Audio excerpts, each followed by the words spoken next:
was starting with the dark turquoise base color here. I intended to start sketching in the highlights with layers and then soften out the transitions. I did not have a clear plan here, and hopefully the takeaway message from the video is also that you can just start with a rough plan and then adapt it as it develops.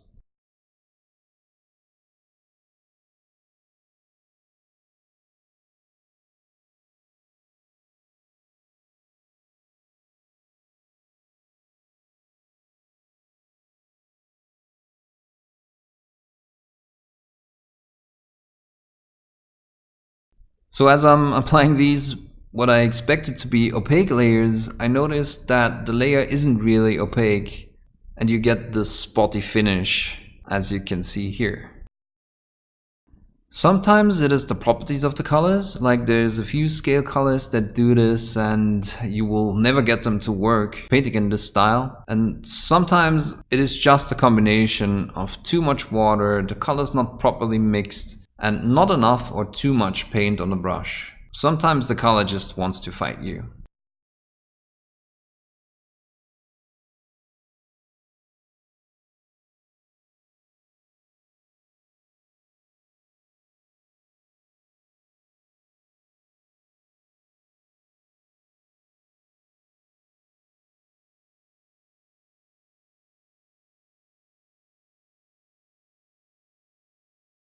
So I spent a few minutes on trying to get an opaque layer down, but eventually it was good enough and I could continue to work on these other major reflections.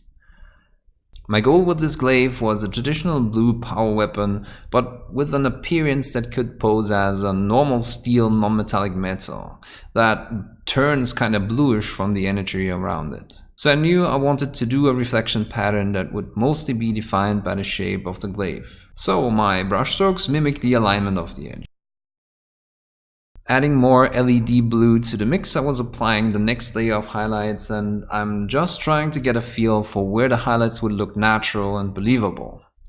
You will see that it's fine to work bravely, as you can always adjust as you go along. And it's better to get shit done and then adjust instead of wasting precious painting time thinking about where to put color.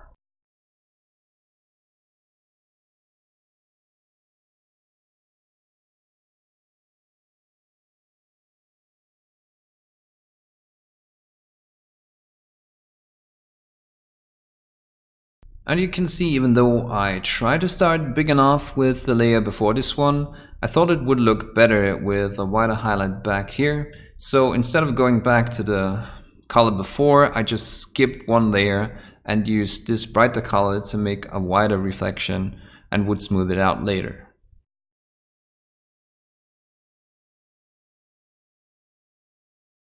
I always want to make sure the edges are bright. You know my obsession with that if you are not here for the first time.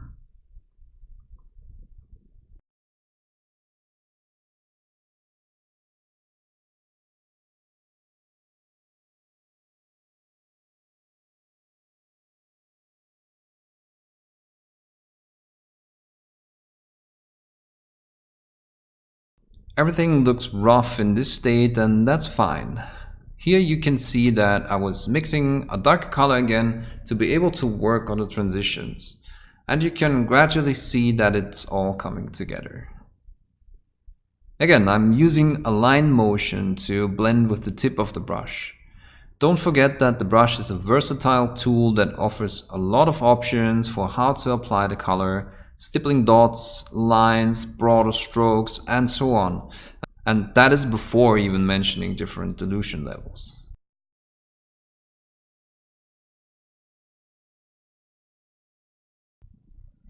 And voila, smooth transitions. Doing the same for the other highlights, sticking to my established brush motions.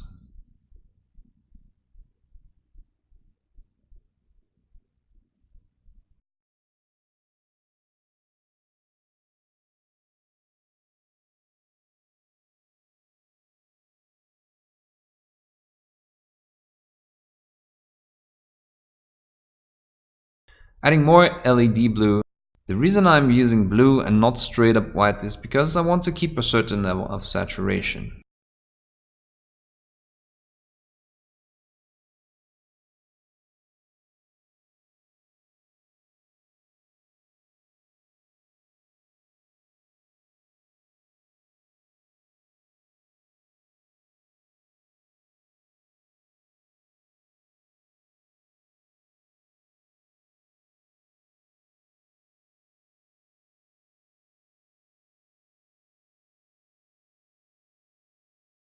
You already know it, edges.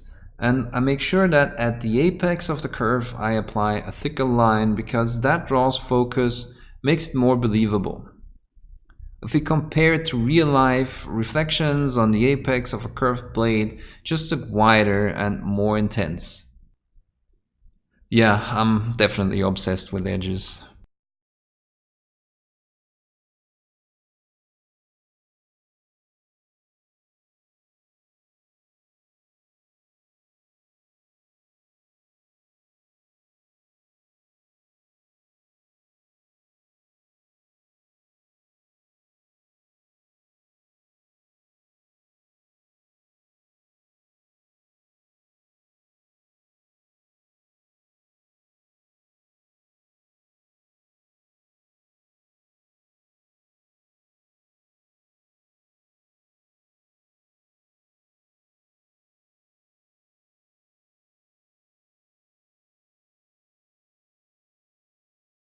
When applying a highlight, the value change influences the whole picture. Notice how suddenly this main highlight looks smaller compared to the dark areas around it? Yeah, time to adjust some highlights. Luckily, the semi-transparent consistency of the paints and the line pattern saves us, and we can just extend this layer. Again, I'm leaving all of this in. I don't want to give you the impression that I have everything planned out up front. It makes me anxious, and I would never get to painting if I waited for the perfect plan for a miniature. It's true, I get painter's block, and I know that this is the main reason not to paint for a lot of people. I just start painting, and whatever happens, happens. I can't stress this enough. Everything is fixable.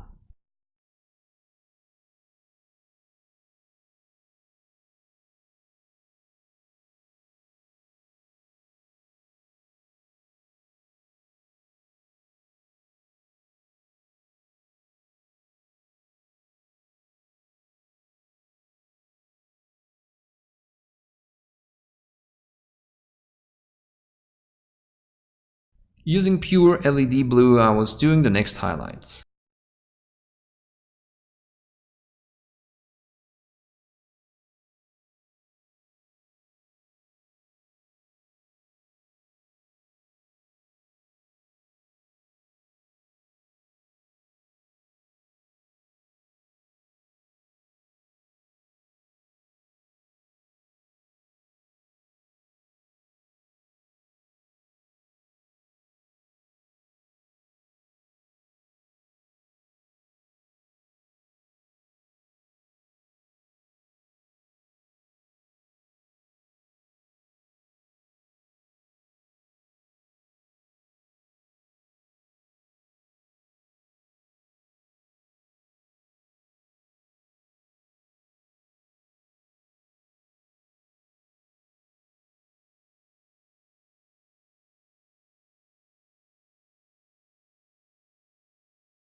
At this point, I'm deciding I want a few secondary reflections to make everything more interesting and credible. So I'm leaving some dark areas between the main reflections and put down secondary reflections.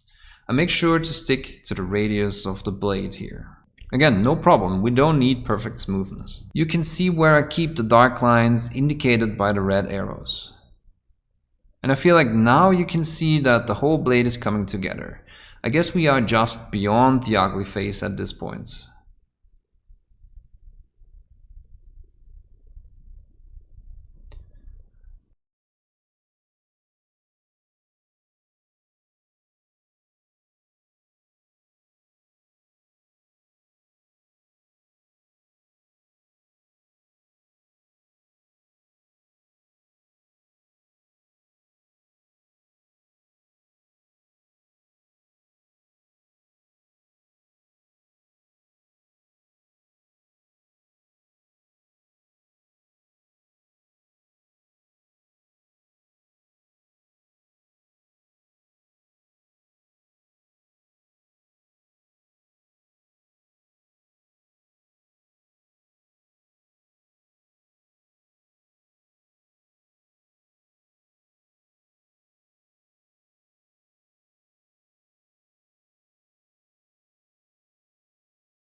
Where necessary, I mix a darker tone again and stipple on a transition. Like up here, that last part of shade looked too white.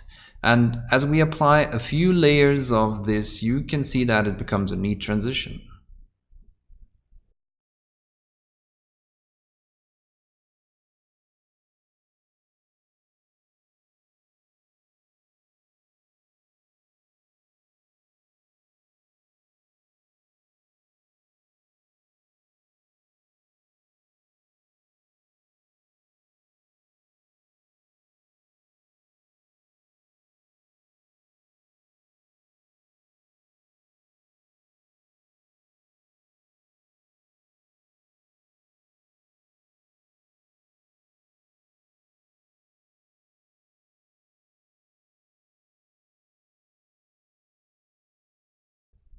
Next, I was using ice yellow, and I'm going through the motions, covering less area and pronouncing the edges.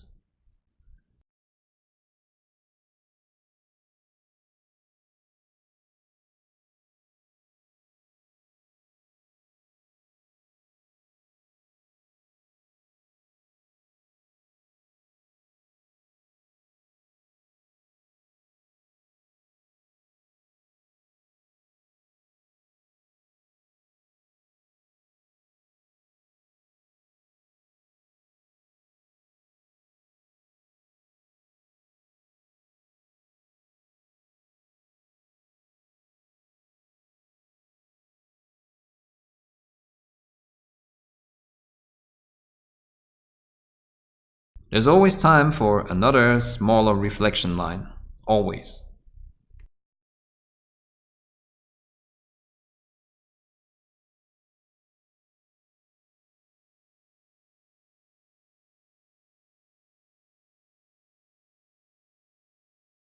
And at the same time, we don't want to make everything too uniform, so I'm mixing in a few wider reflection lines too.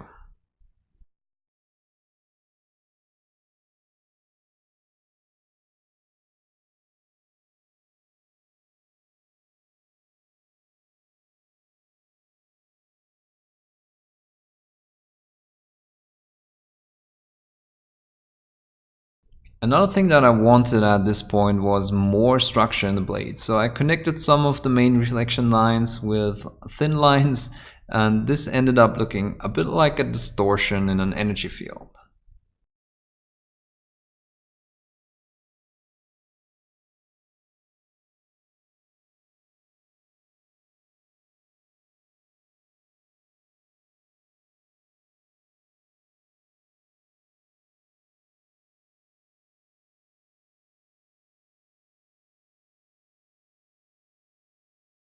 Here I'm doing the same.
I was starting to mix in white and everything is coming together as I started to apply these last highlights.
In my quest to create the most interesting power glaive in the world, I followed an instinct and I put in a line where there was a slight inwards bend in the surface of the edge. It felt right to do and it looks cool, so no other reason here.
Going over some of the darker lines, we lost a bit of contrast, so I'm taking a mix of incubi darkness and black, and I'm carefully making them darker again.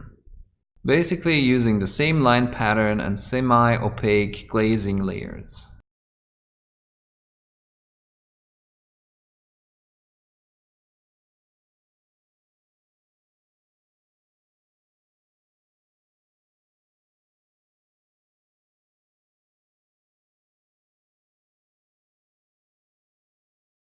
When it gets too harsh, we can always soften it with a brighter mix.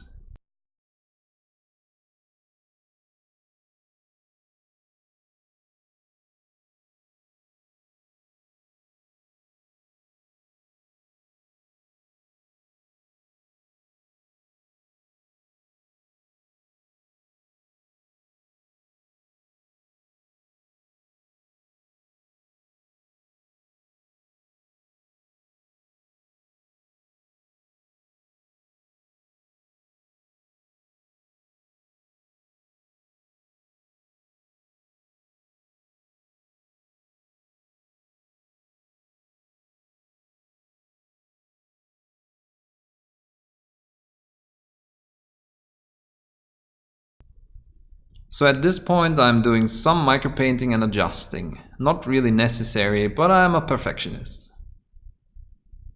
God damn it.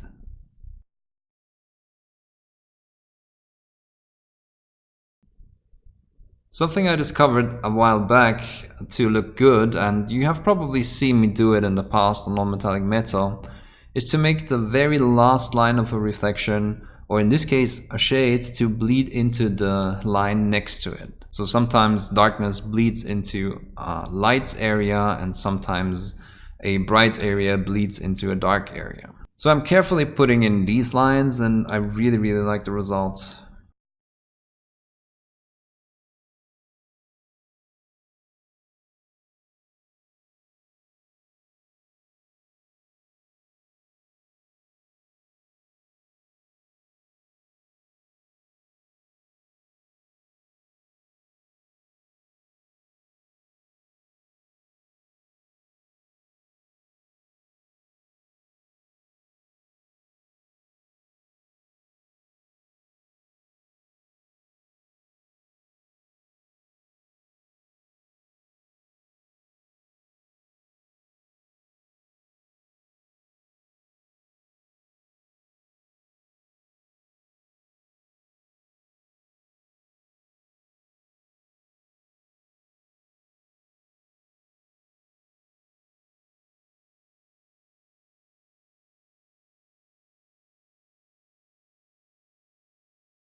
Now to draw everything together, I'm using a glaze of incubed darkness, very diluted. And then, as I was picking out the darkest parts in a very particular way,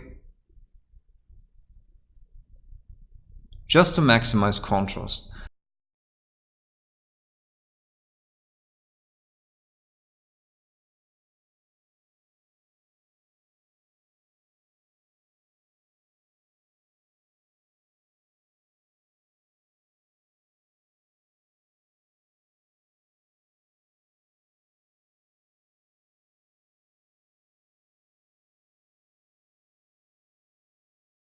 Before I applied the last glaze of incubed darkness. And you can see how that instantly increases smoothness by a lot.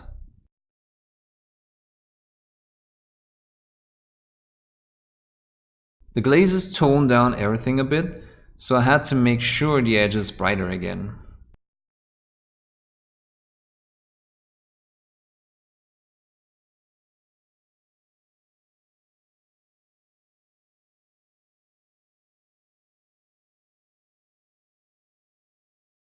So what to do with the part of the glaive we haven't touched yet? I had this idea of making it look like it's hot on the inside and cools off towards where it meets the other edge, just like a plasma weapon.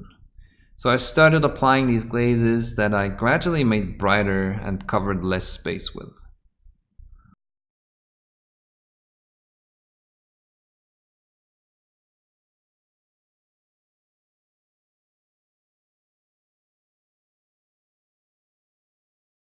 However, I was a bit unsure how it would look like with the gold, so I waited until it was finished before I continued and judged whether or not it would work.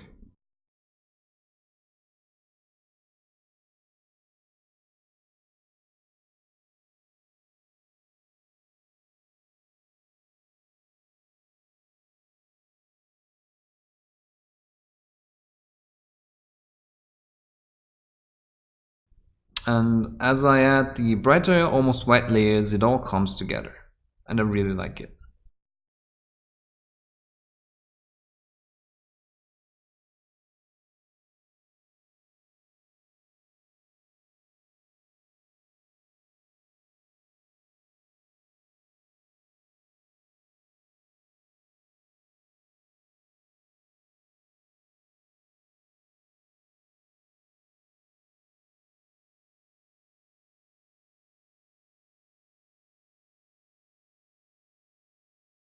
Again, to maximize contrast, I'm putting in QB darkness on the other end of this area, next to the very bright edge.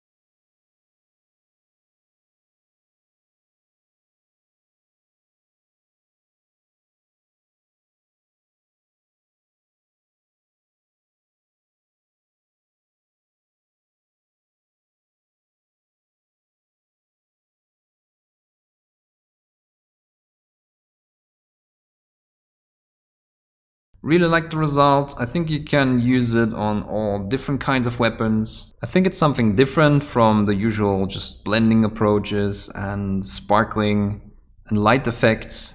I hope you like it too. Hope you enjoyed the video.